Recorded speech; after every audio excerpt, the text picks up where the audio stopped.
you are arrested, don't start calling Inspector General. I will not pick your call, because you go to the cell, then to court.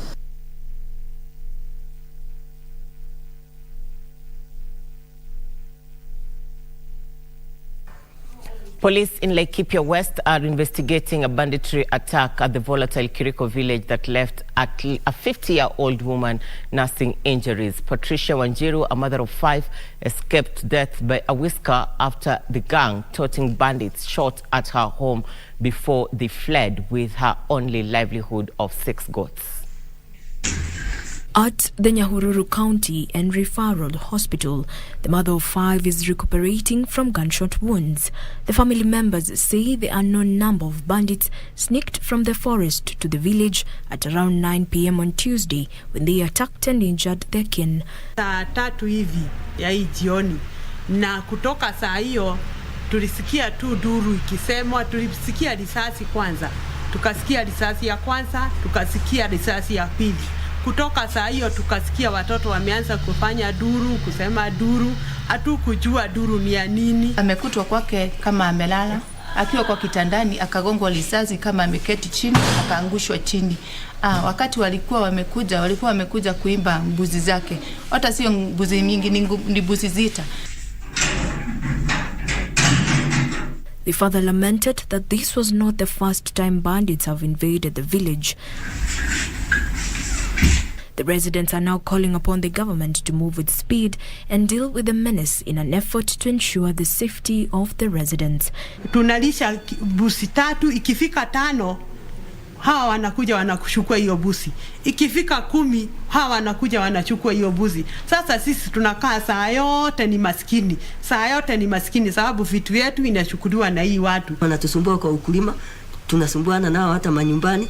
Sasa kwa hizo siku ambazo zimepita tunaona hakujakaa vizuri. Hata serikali tunaiomba ya kwamba watusaidie na gari mahali pale na watuongeze askari, ni kwa sababu area hii ni area ambayo tunaona ya kwamba hatuna usalama. Tunaomba askari watuongeze na pia watupe gari ambayo inaweza tusaidia hata wakati jiraha kama hizo zimetokelezea. Jacqueline Masharia, Lunchtime News.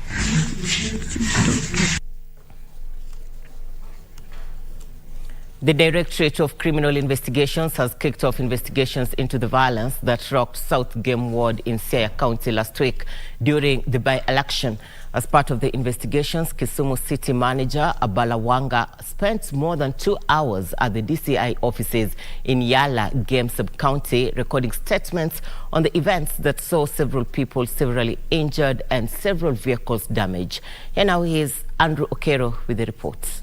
Outside the DCI offices in Yala, after recording his statement, Wanga, whose younger brother Paul Wanga, was a candidate in the by-elections that were conducted last Thursday, 8th December, said he expected the police to do due diligence and tell Kenyans what transpired. I'll give a further statement going blow by blow and account by account on each vehicle, how it was damaged, to the extent that it was damaged and injury, and where it was reported, and P3 and all those things, and to what extent did the violence in Kambare bring in voter suppression, scaring of voters, and the role of presiding officer there, the role of IBC.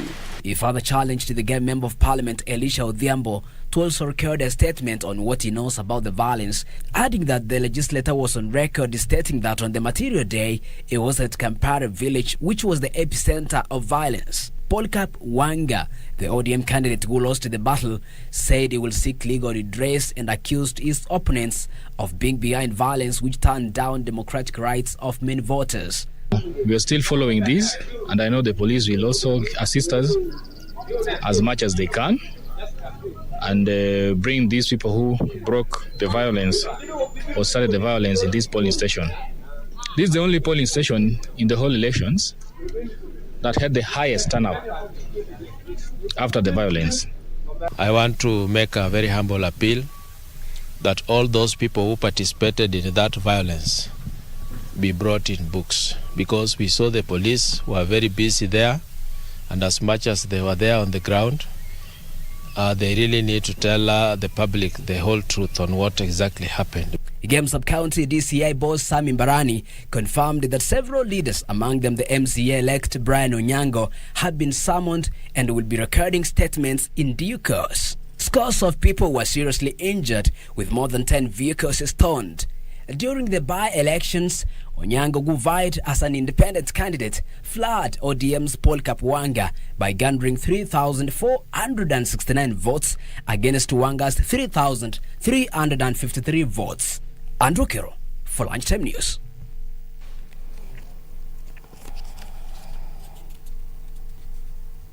The National Gender and Equality Commission indicates that Kenya is spending over 2 billion shillings annually on provision of gender-based violence services. The Commonwealth Secretary-General writes, Honorable Patricia Scotland says despite gender-based violence affecting people of all economic classes, empowerment is key as it gives victims choices on the way out.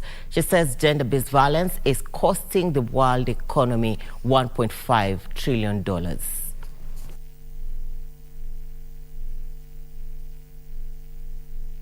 As you look at the numbers in terms of gender-based violence, are we on the right path in the fight, and will we get there? Well, I think we will get there. I think we are on the right path, but I think we need to realize we've been through a very, very bad position, because during lockdown, many of our people were locked down with their abuser, and there was nowhere to go.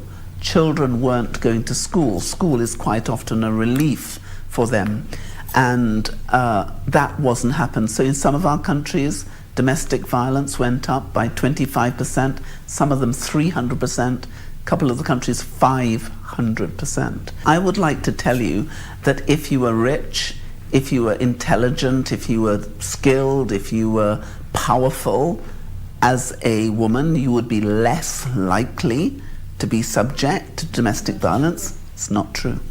It's not true.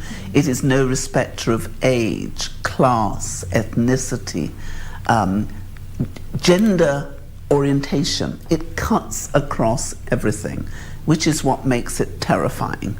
But what makes it also, in some senses, remarkable is if one of us can find a way of defeating it, it's a pathway for all of us. If women are empowered, they have greater choices. So many women will say, I was not able to leave because I could not support my children. And if you look at the repeat victimization, some 89% of repeat victims are women. And why is that? Because women will usually stay in the homes to protect their children. And sometimes it is only when the violence tips over and starts to adversely affect the children in a way where the mother is frightened for the safety and security and lives of her children, will she then leave. So having economic resilience and security will enhance the options the person may have. What I find so heartrending is many of the women who in many other ways are powerful are disabled by shame, by not wanting other people to know. This is an issue which involves men as well as women. In our program, we're talking about peace in the home. We need peace for our women, peace for our men, and peace for our children, because children are often the silent victims of the violence going on in their home, and they will be adversely affected by that damage, potentially, for the rest of their lives. So that's why we're saying, in the Commonwealth, we say no more to this. That is a great way to end this conversation. Thank you very much for speaking with us. Indeed, we can do this, and we need to do this, not just for us, but for the generations to come. That is Right Honourable Patricia Scotland. She is the Commonwealth Secretary General, and wherever you are, play your part. Fight gender-based violence, and let us win the war together. My name is Betty Kiptum. Continue enjoying Channel 1. All right, the government will focus on literacy programs where inmates in the entire country are given an opportunity to improve their ability to read and write. The Principal Secretary, State Department of Correctional Services, Jen Mudhoni, said learning in the correctional institution has seen a number of inmates transit to higher level of education while others graduate with technical skills that helps them in later stages in life. Speaking in Kirinyaga County when she witnessed the opening of KCAC container in Gishugu sub-county, the PS said a total of 99 inmates are currently sitting for the national examinations.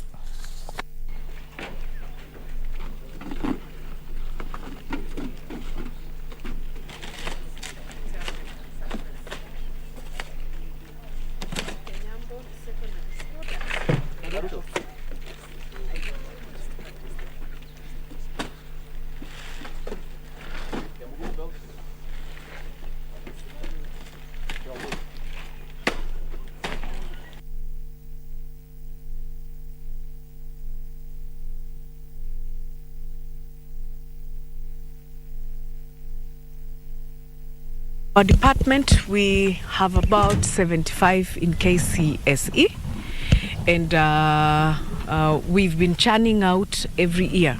There are students who have been there who are in prison, and every year we have been churning them out, including KCPE.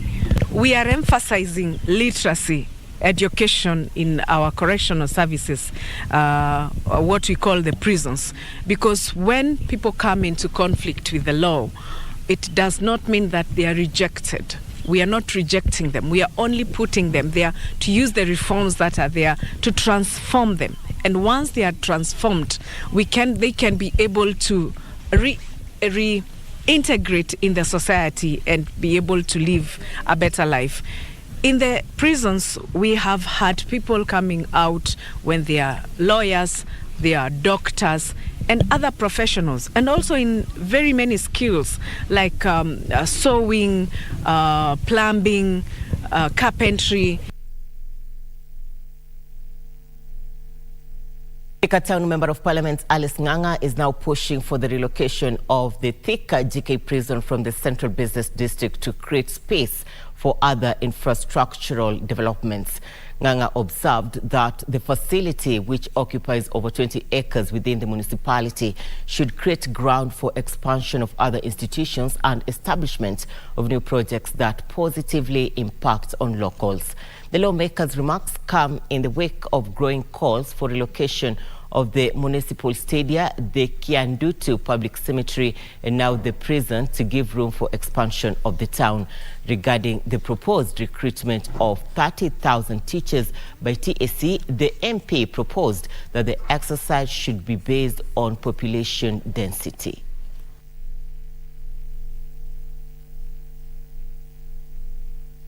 Can we be in a position to move this prison from where it is and take it, still in the same constituency, somewhere else, so that we can utilize this prime land in the middle of our CBD? Kajiado County residents have been challenged to embrace modern farming as a way of mitigating the perennial drought in the region. And as Pauline Nasimio now reports, the effects of the ongoing drought have taken a toll on the residents, affecting dozens households with hundreds of livestock wiped out. Most families currently depend on relief food. While distributing relief food to 4,000 families at Lenkai Primary School, well-wishers noted that Kajiado residents are still suffering from the effects of drought, regardless of the ongoing short rains. We are barely scratching the surface with what we're doing here today. There is a lot of hunger and there's a lot of people that are still in need. Wengine watoto wanachota maji, wanarokota kuni, hakuna kitu ya kupika. Ni kama tumenyeshewa, lakini kwa sababu ya janyesha, lakini matumbo sita shiba. Kwa ukweli bado hata kama mvua inyeshe namna gani hatutaweza kupata chakula kwa leo. Kwa hiyo bado tungeomba kama kunaendelea kuwa na msaada, basi tuendelee kupata msaada ili tufikie wakati wa mavuno. They added that the relief food is not enough to help dozens of households and urged the residents to diversify into modern farming. Watu wetu pia watuwahimize kubadili hali ya maisha ili kuweza kukabiliana na changamoto ambazo zinatokana na hii kubadilika kwa hali ya anga. They call on the government to invest in the agriculture sector towards having a long-term solution. The government and the local administration to look at long-term solutions for food security. Tunataka kuhimiza serikali waweze kuweka mkazo sana kwa agriculture kwa sababu hiyo tu ndio itatuokoa. Residents who jostled for the relief food said most of them have been sleeping on empty stomachs with no hope for the following day. Loitoktok is Kajiado County's food basket where agribusiness does well, requiring little boost from the government to normalize. Pauline Nasimiu for Lunchtime News.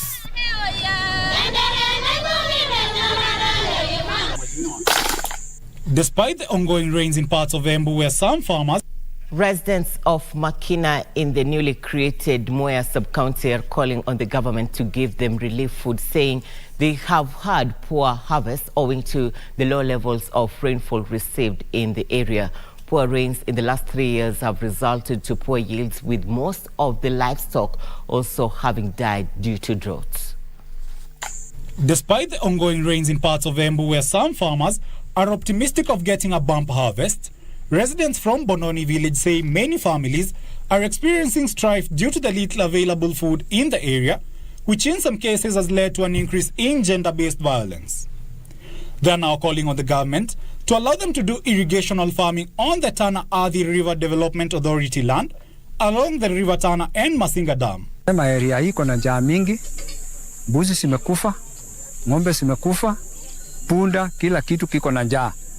Tuko na misimu kama mitatu kukinyesha kidogo ambao haijasaidia watu, wako na siku nyingi bila kupata chakula kutoka kwa mashamba.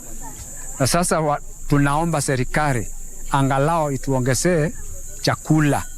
Kama sasa hii tumeletewa na mheshimiwa Madam County, ni kidogo, haijafikia watu wote, kila mtu anapata kilo 2.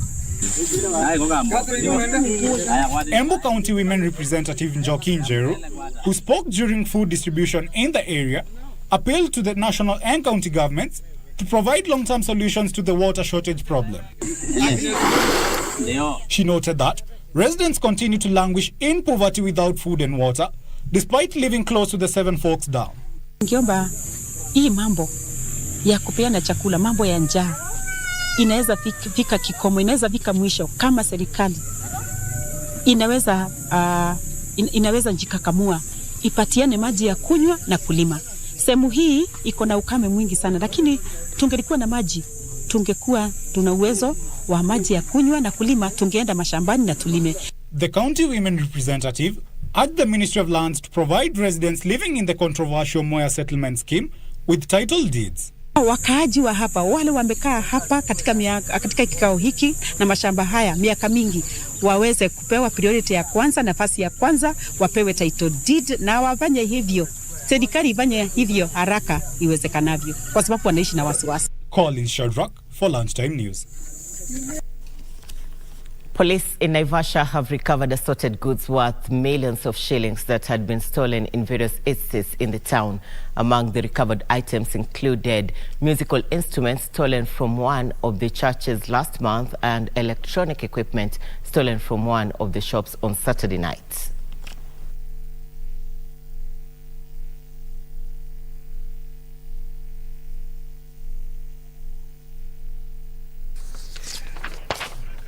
All right, we'll be having details on that story in our subsequent bulletin at 7 p.m. You're watching the Lunchtime News World Cup Eco KBC. Tonight, we're bringing you Morocco versus France, first off in the semi-final. Thank you for your feedback also on our social media platforms. Tobeta Mwai, you're watching KBC Channel 1 from the county of Mombasa, and Evans Muhando, you're watching KBC Channel 1 all the way from Tanzania, TBC, Tanzania. We are taking a short commercial break. We'll be back with more. Stay with us.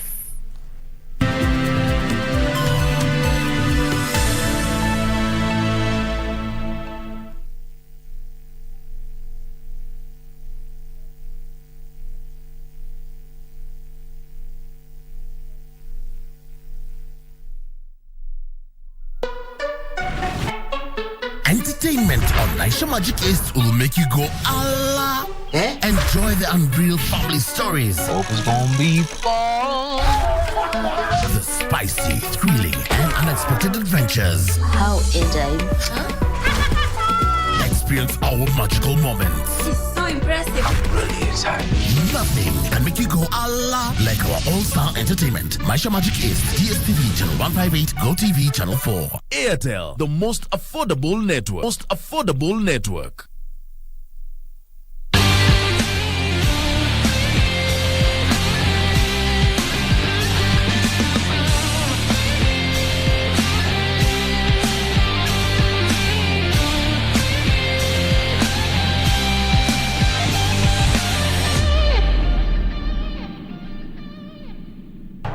Make transactions anywhere in the world with the NCBA Visa card and stand a chance to win big.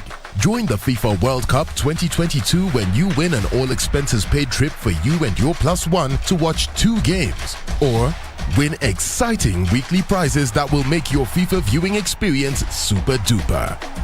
All it takes is a swipe or a tap to pay 2,000 Kenya shillings or more with your NCBA Visa debit or credit card. The more you swipe or tap to pay, the higher your chances of winning with 1 point for every 2,000 Kenya shillings spent. Don't miss out. NCBA. Go for it.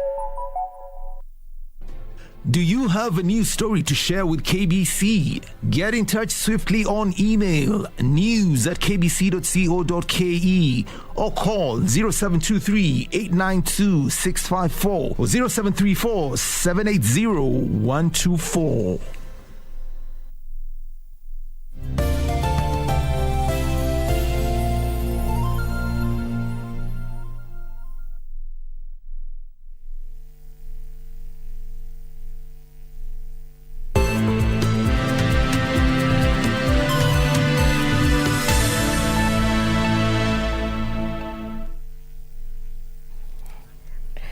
All right, welcome back. You're watching the Lunchtime News. Now we cross over to the county of Isiolo, where a group of organizations have come together to empower women and the youth. This as they fight extreme terrorism in the area. My colleague Ronald Owele is on standby. Ronald, good afternoon.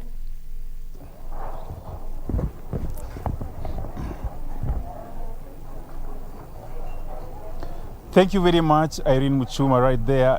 In studio, my name is Ronald Owele, and I'm here in Isiolo County, where the National Counter-Terrorism Center, in conjunction with EU and Ewasongiro North Development Authority, are issuing assorted items that will help youth and women in this particular county not join terror-related activities as a way of keeping them busy. Now, this program has been running since 2018 and is being implemented through various regional development authorities. Now, here in Isiolo County, 11 groups have benefited from training that include entrepreneurship and business skills. Now, to just give us a feel of how important this particular project is, I'm joined by Isiolo County Secretary, Mr. Boru Dade, to tell us more about this particular project. Thank you very much, Mr. Boru. Okay, thank you very much. My name is Dade Boru. I'm County Secretary Isiolo. Actually, today's activity we need to appreciate as a county government, because one of priorities of our governor is actually to look for employment for our youths and women. Actually, this program has offloaded county government. It has really assisted us in meeting some of our problems which we are facing on employment of our youths. So we really appreciate it because our youths are now engaged. The only thing is that we need more youth to be put on board. This is only covers here within the central in 3 wards, but we are now actually appealing to them to make sure that this program should be extended to other 7 counties, because those challenges are there. Otherwise, we have also advised our youth to make use of this product which they are given so that it will help them actually to put ugali on their table. We have said we need more training of our youths who are already engaged in these activities. Our youths also who have been trained in our vocational trainings should also be captured because already they have the skills. Otherwise, we are very grateful to EU, Her Excellency the Ambassador. We have told her she should not only come during this activity, we have long festive seasons. Caribbean, we have very good hotels here. We have wild animals all over here, Isiolo, so that she come and celebrate with us the Christmas and the New Year. Otherwise, as a government, our governor is so concerned about our youth. We have agreed we are going to meet with these youth. We will actually support them, both financially and in terms of giving them more skills to make sure that they will run these activities smoothly without any problem. Otherwise, we are very grateful as a county. We are telling our visitors Karibuni, and we are telling Wasonyiro to put also Isiolo County government on board and national government and National Center for Counter-Terrorism are doing very good work because our youths are actually engaged positively. So, Madam, we are very grateful to you people, but we are saying this program should be expanded. We have issues of drug in Isiolo County. Our governor is actually building one of our biggest actually rehabilitation center in Isiolo town, where we will capture most of our youth and we can train them and guide them and counsel them in those centers. So we have a very good product for these youth in our county. For the next 5 years, I'm sure they are captured in our county integrated development plan. We will save these youth who are now currently using these drugs. And then the issue of terrorism, we are working smoothly with our county commissioner. We will make sure, and then the team will make sure those things will be things of the past. Thank you very much. God bless you people. Thank you, sir. And perhaps we go to the National Counterterrorism Center Director, Dr. Rosalind Nyawira. Kindly, why did you choose to implement this project through the regional development authorities? Thank you. The National Counterterrorism Center is the body mandated by law to undertake prevention and countering violent extremism. And we do not do this alone. We do this in a great partnership. We have the county government, we have the county commissioner, and we have the regional authorities. We have our international partners here present, represented by the ambassador for the EU, Her Excellency Henrietta. And we really want to appreciate this great partnership. And so we looked around and so that apart from dealing with the youth, educating them, we cannot ignore that economics is one of the push factors, and so we discussed with the European Union and agreed that we could do some livelihood support, and so the ENDA became one of the roads, the path that we could take, because they understood the organization of the groups within the county, and they knew the authentic groups, and so we decided to use them to be able to implement this support. Thank you. And to Your Excellency Ambassador, you are supporting this program. What do you make of it in terms of its effectiveness? Briefly. What you see here, all those materials are hope for many young people and women. And as Daktari was saying, lack of livelihood is a push factor. And we want to eliminate that push factor. Young people need options. And of course, jobs are not growing on trees. So many times you have to develop your own job. And these are community groups that are trying to develop their own livelihoods, and we want to support them. And in this way, we feel the money of the EU is very well invested, because it's self-empowerment with the help of the county government, the development authority, and all the groups that are here. And the idea is also that others can see what are the good examples and follow that in the long run. And maybe we can do that in many more counties, especially in all the Asal region where there's an acute problem right now. Thank you, Ambassador. You're welcome.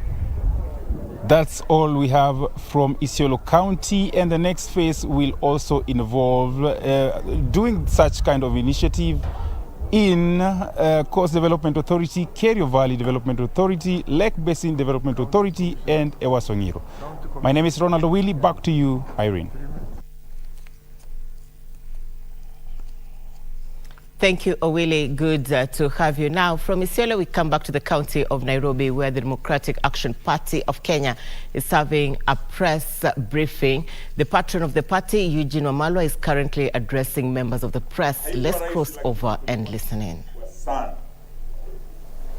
Western Yacht, the Leopard Party, left a mark across the region.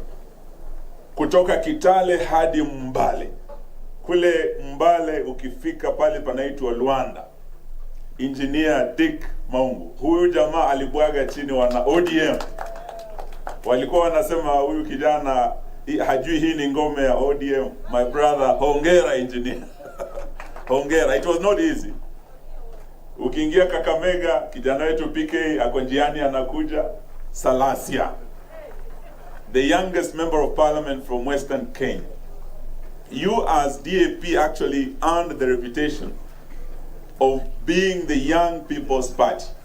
Sababu muliweza kuleta the youngest MP from Western Kenya. Na leo tunavyoongea hivi sasa, we have our brother Ahmed. Njoo mbele tena, kuna wale walikuwa hawajakuona vizuri. After producing the youngest MP from Western Kenya, I have no doubt in the new year, our first task on the 5th of January is to produce the youngest MP from Northern Kenya, Dugiet Ahmed. Tunakutakia kila laheri, uwe mbunge mpya wa Garissa Township, inshallah. All the best. Na tumesema kijana yetu PK ndiye atakuwa anaongoza our team, DAP team, kwenda Garissa. So if you are here and you will have some time, nimeona Speaker Werunga ako hapo. Tunataka ile timu inaenda Garissa ukue kwa hiyo timu kusaidia Ahmed awe ya first MP. Sonia pia namuona amesema ataingia Garissa. On Party of Kenya addressing members of the press at the party's offices in the county of Nairobi. Ruth Wamboi is on that bit. Be sure to catch up with her for more details in our bulletin at 7 p.m. But for now, Metaverse has been sued following allegations concerning hate crime that led to a murder of chemistry professor at Bahir University, Ethiopia. The petitioners who have filed the case against Facebook are focusing on issues concerning unchecked viral hate and violence on the social media platform, citing that there is need for content moderation. While social media is changing the way humans create and exchange information, not all social media communications are civil. Social media has been known to cultivate various anti-social exchanges, including hate speech. For such, Facebook has come under attack for allegedly failing to take action to pull down posts that were calling out for murder of an Ethiopian professor. Miareg Amare, a chemistry professor at Bahir Dar University, was brutally gunned down outside his home after a series of slanderous Facebook posts targeted him for attack. His family members say they desperately tried to get Facebook to take the post down to no avail. Nzili and Sumbi advocates lawyer Masi Mutemi, who is representing the case, has said that various reports concerning the hateful content shared was not pulled down by Facebook within the shortest time. One of my clients, his name is Abraham Marek. His father was murdered last year following the posting of 2 Facebook posts that called for the murder of his father. As any of us would, when he saw those posts calling for his father to be murdered, he reported them to Facebook severally. She says that there is lack of investment in content moderation for Africa and is now calling out to Facebook to make it a key priority. Level of protection, whether we are in Africa or in another continent, we deserve to be protected from the harms that can occur on Facebook. So there is a strong discrimination case we are making against Facebook, and we hope that through this case we are going to see some real change in how social media platforms take their responsibility to respect and uphold human rights.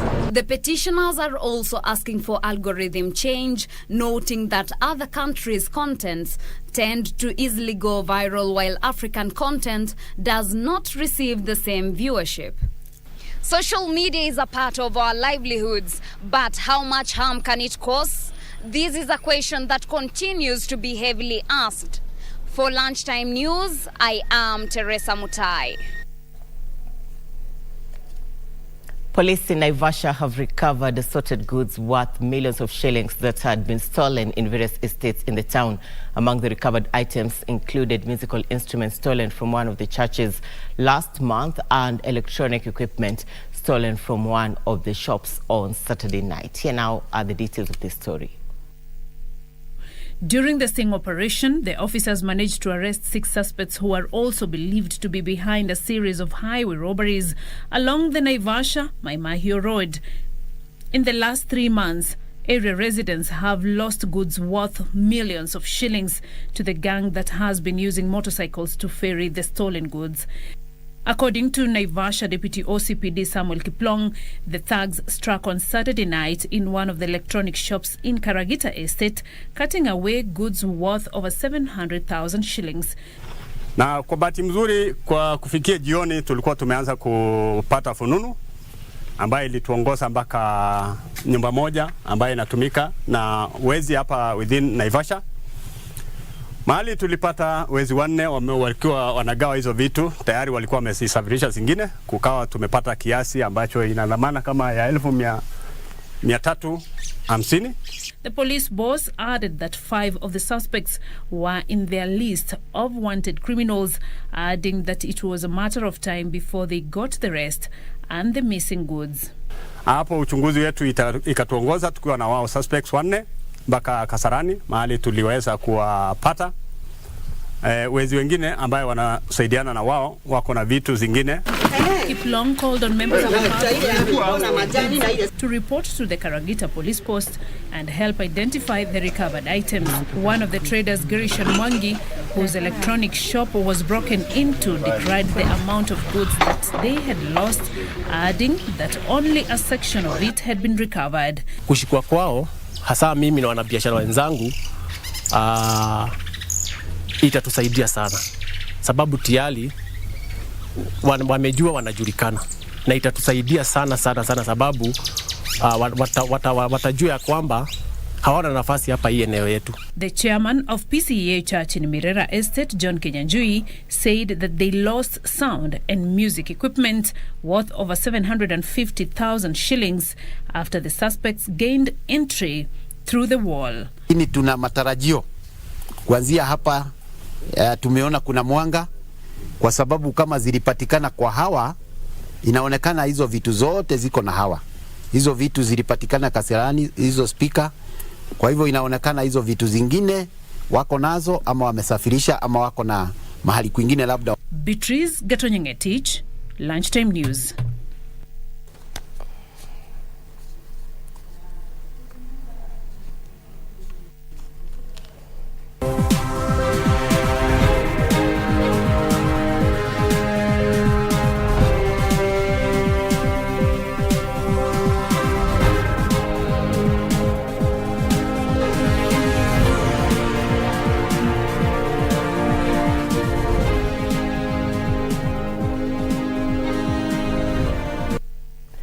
Welcome to Channel 1 Business News. Deputy President Rigathi Gachagua has pledged government support to the local airline industry.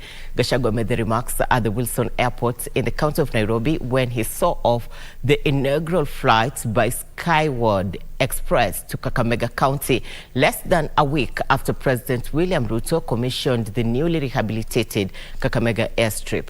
He revealed plans to rehabilitate more airstrips, including Kitale, Homa Bay, and Marsabit, to enhance connectivity. President William Ruto on Friday last week commissioned the Kakamega Airstrip's rehabilitation runway and taxi and its expanded apron after undergoing rehabilitation works at a cost of 174.7 million shillings. And I can just imagine how nice it is now to have any business in Kakamega, in Bungoma, in Mumias, and the surrounding areas. So this is very good, and Captain Mohammed, we want to urge you to partner with the government and open up more routes. Deputy President Rigathi Gachagua, who flagged off the maiden flight, lauded the green partnership with the private sector, including airline operators, reiterating government's commitment to continue improving the country's business environment.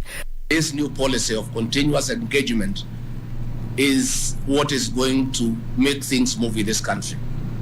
The leadership of Western Kenya has been crying for many years. The people of Western Kenya have been crying for many years, but there was nobody to give them an ear.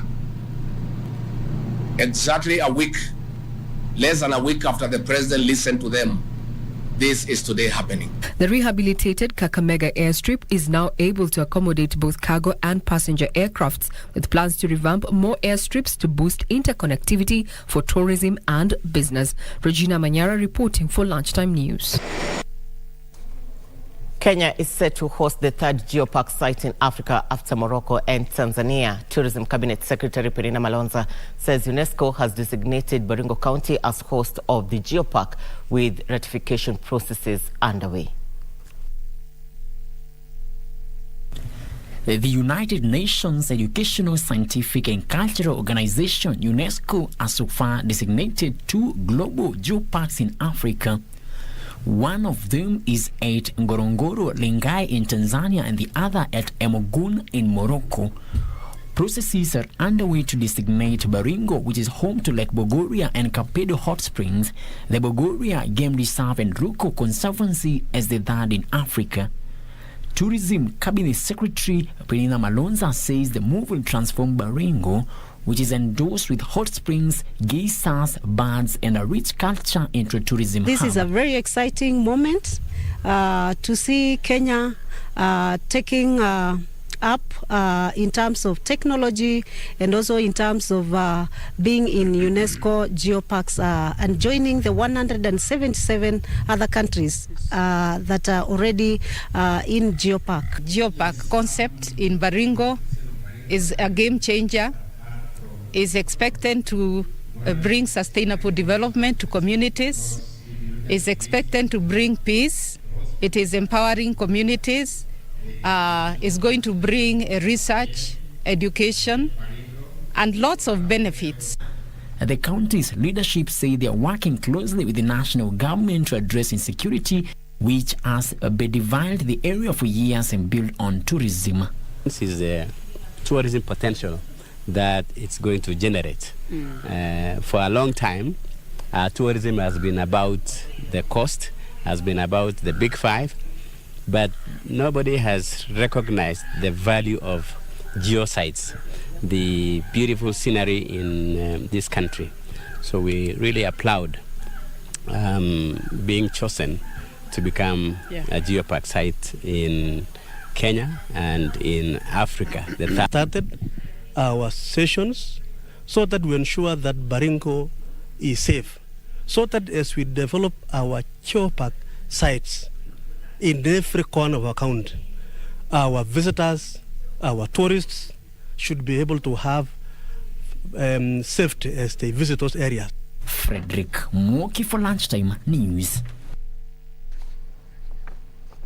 Facebook's algorithm helped fuel the viral spread of hate and violence during Ethiopia's civil war, a legal case alleges. Abraham Miareg, the son of an Ethiopian academic shot dead after being attacked in Facebook posts, is among those bringing the case against Meta. They want a $2 billion fund for victims of hate on Facebook and changes to the platform's algorithm. Here now are the details of this and other stories making headlines across the continent. Meta says it invested heavily in moderation and tech to remove hate. A representative said hate speech and incitement to violence were against the platform's rules.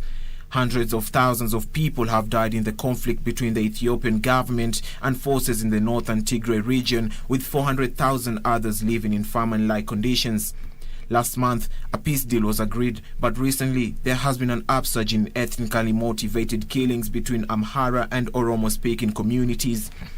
Meta, which owns Facebook, says it employs staff with local knowledge and expertise and continue to develop their capabilities to catch violating content.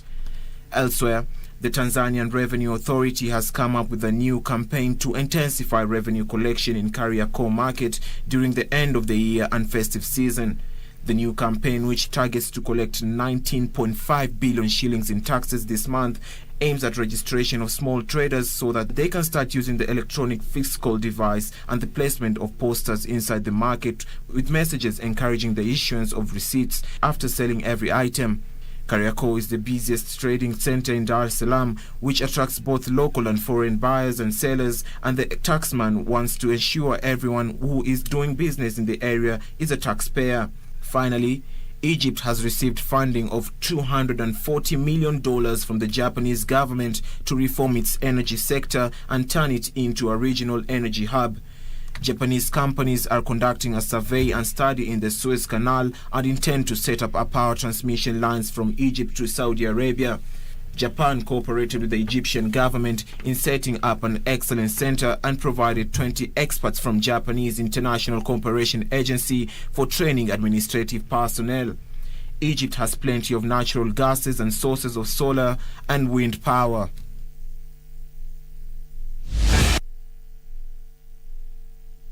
All right, time for us to get to Channel 1 Sports News. Remember, tonight KBC Channel 1 will be beaming live the Morocco versus France playoff at Qatar tonight at 10 p.m. But for now, Argentina captain Lionel Messi says Sunday's final will be the last World Cup game of his career. The 25-year-old forward scored his 5th goal of Qatar 2022 and helped set up 2 others in Tuesday's 3-0 semi-final win over Croatia. Here now are some of the reactions after Argentina qualified for their 6th World Cup final. Of football we've witnessed here at the Lusail Stadium. First half an hour of cagey play from both sides, not a save coming in from any of the goalkeepers until Lionel Messi struck that penalty. Then Julian Alvarez making it 2-0, and then an assist coming in late from Lionel Messi to make it 3-0. And Argentina through to a 6th FIFA World Cup final here at Qatar 2022. And the fans are here. Well, first of all, Argentina, another World Cup final. Incredible win. This time we're going to gain it. This time it's for Argentina. No one's going to smash it. You can see and the joy that they have. Lionel Messi playing in his 25th match at a FIFA World Cup final. And only one other man has done so. Former German captain and 1990 World Cup winning captain, Lothar Matthäus. He's played 25 games. For Lionel Messi, he's going to break more records. It's now going to come to 26 matches when they play in the final at this very arena, the Lusail iconic stadium. Jina langu Mariam, and niko very happy that Argentina went through. Tumeona machozi ya Neymar, tumeona machozi ya Cristiano Ronaldo. We were not prepared kuona machozi ya Messi pia. Sio hawezi wakaanguka wote pamoja. So I'm very happy, lakini kesho sasa nataka Morocco ishinde. Na tukenda final nataka Morocco ichukue World Cup, okay? Kwa hivyo welcome to all my friends in Kenya, from Nairobi to Nyahururu to Naivasha, Nakuru, everywhere. I love Kenya. I love Kenyan people. This is the venue for the final. The iconic stadium with one iconic moment that has come from Lionel Messi. He's given a display, and again, a deserved award coming his way. A goal, an assist, and playing so deep inside, it changed everything. Well, one more semi-final that's going to decide who are the two teams who will be playing in match number 64 on the 18th of December at 6 p.m. My name is Daniel Wahome, reporting for Lunchtime News at the Lusail Iconic Stadium in Qatar. Daniel Wahome in Doha, Qatar. The second semi-final of the FIFA World Cup Qatar 2022 will be played tonight at the Al Bayt Stadium as holders France face Morocco at 10 p.m. For France, it is an opportunity to become the third side to win back titles after Italy and Brazil. For Morocco, more history beckons. The two sides spoke to the media in Qatar, and Daniel Wahome filed these reports. Cup holders France are back in the semi-finals to face Morocco, the first ever African team to reach this stage of the competition. Coming into this match, France coach Didier Deschamps hopes to break Morocco's defensive fortress. They're extremely well organized. They keep their shape very well. They have some very good attackers as well when they break. So they've managed to be very effective as well when they've gone forward. And we're going to try and break them the opportunities ourselves to score goals. There are no secrets. We are going to have to perform on the pitch, and that comes from working hard together, being mentally strong at the key moments in a match, and scoring more goals than your opponent. That's what football comes down to. We are trying to prepare for the expectations of a World Cup semi-final, whoever our opponent is. Meanwhile, the Atlas Lions could make further history by becoming the first team from outside Europe and South America to reach the final. This is the mentality that coach Walid Regragui wants from his squad. We've come into this tournament with great ambition, and we've come to change mindsets in our continent in particular, and that's what I've been telling my players. If we're happy just to reach the semi-final, and we just say that will be enough, then many people might agree, many people might see that as a success, but I don't agree. We're one of the best 4 teams in the world now, and we haven't reached this stage by chance. So we're going to give everything to try and reach the final. As players, we're all excited to be in this semi-final, and everyone is really motivated to play against the best national team in the world. And I think with the help of our trainer and the technical staff, we'll have a good game, and hopefully we'll see each other again for the final. Merci. World Cup, Iko KBC. Reporting for Lunchtime News, I am Daniel Wahome. A dazzling performance from Lionel Messi led Argentina to their 6th World Cup final with a 3-0 victory over Croatia at Lusail Stadium.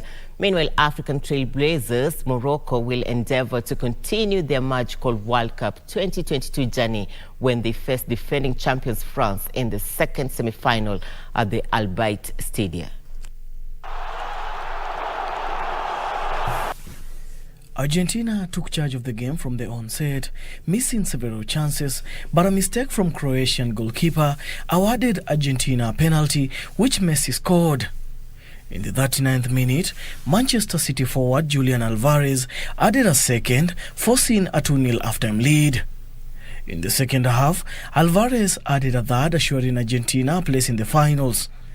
Meanwhile, African trailblazers Morocco will endeavor to continue their magical World Cup 2022 journey when they face defending champions France in the second semi-final tonight at the Al Bayt Stadium. France beat England 2-1 in a tight game to reach this stage, whereas Morocco stunned Portugal 1-0 to become the first African side to reach the semi-final of a World Cup, a historic moment for the continent. Morocco will battle it out without the services of centre-backs Naif Agued and Romain Saiz due to injuries, while striker Walid Chedira is suspended after his dismissal against Portugal. Nosseir Mazroui and Abdelmaid Sabiri will be also assessed before the match.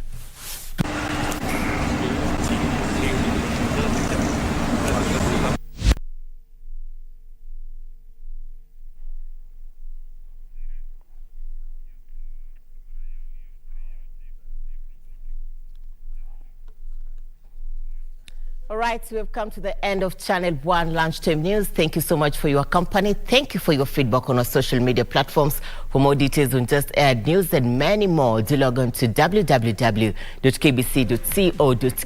Remember, World Cup Eco KBC tonight. We are bringing you Morocco versus France at 10 p.m. Make sure you catch up with the semi-final as the teams are heading now to the finals. My name is Irene Muchuma. On sign language interpretation is Byron Abuli. Good afternoon.